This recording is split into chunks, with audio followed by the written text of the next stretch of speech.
On February 26, 2012, George Zimmerman shot Trayvon Martin, a 17-year-old unarmed teen in Stanford, Florida. After a trying trial, Zimmerman was found not guilty of shooting Martin, and many black organizers took to the streets to protest the injustice. Online, the activism spread through a simple hashtag, Black Lives Matter. The brief yet powerful hashtag explained to the world a thought that should not be questioned. Black Lives Matter. All Black Lives Matter. The hashtag set the tone for activism to appear in a new place, social media. Social media is quickly becoming ubiquitous in our society, and the rise of social media activism, or hashtag activism for short, has gained much attention as of late. With social media, there is now a new first step in the ladder of engagement. The advantages of this kind of activism is extensive, and hashtags play a big part. Sites such as Twitter, Facebook, and Instagram have adopted hashtags as the centerpiece of their sites. These hashtags can direct a reader straight to the point of interest that they're looking for. These hashtags have the power to trigger change and raise awareness about issues people care about while giving those around the world a chance to weigh in on important conversations. It is important to note that social media cannot replace the realities of life. New York Times columnist Roger Cohen said it best. To bear witness means being there, and that's not free. No search engine gives you the smell of crime, the tremor in the air, the eyes of smolder, or the cadence of a scream. But social media can expose the harsh conditions of refugees. Social media can expose police brutality that occurs almost daily in the United States. Social media can expose gender disparities. Social media can enlighten the masses on these occurrences and help the process to eradicate these issues.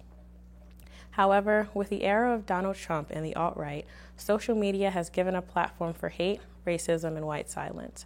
With popular sites such as Twitter providing almost no sort of security against behavior like this, many white people have been able to spew hate like never before, hiding behind a hyper-nationalist photo or a generic Twitter egg. But a lot of this racism and betrayal hasn't taken these extreme measures. Many times, the white betrayal can be seen in the form of a passive-aggressive Facebook status, or more importantly, staying silent at the face of injustice. One of the biggest misconceptions of racism is that it is the victim's fault. The solution to abolish racism is not at the hands of people of color, but at white people.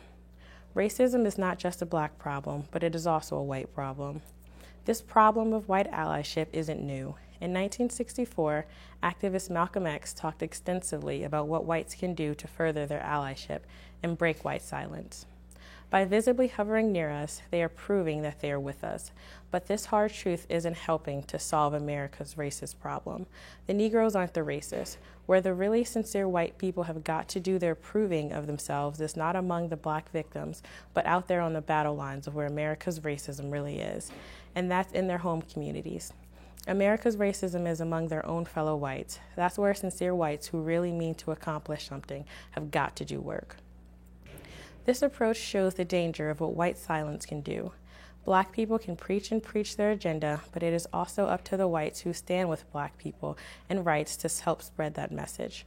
White people have been given the privilege of whiteness, and it can be used for good as a way to dismantle white supremacy.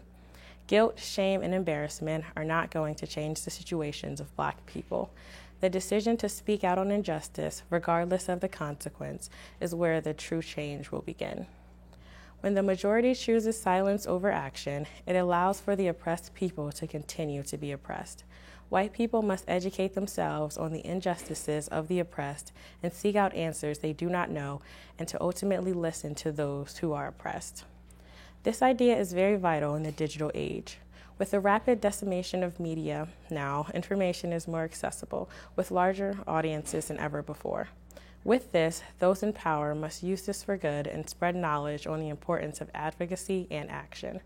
All lives cannot matter until Black lives begin to matter. The ultimate tragedy is not the oppression and cruelty by the bad people, but the silence over that by the good people. Martin Luther King.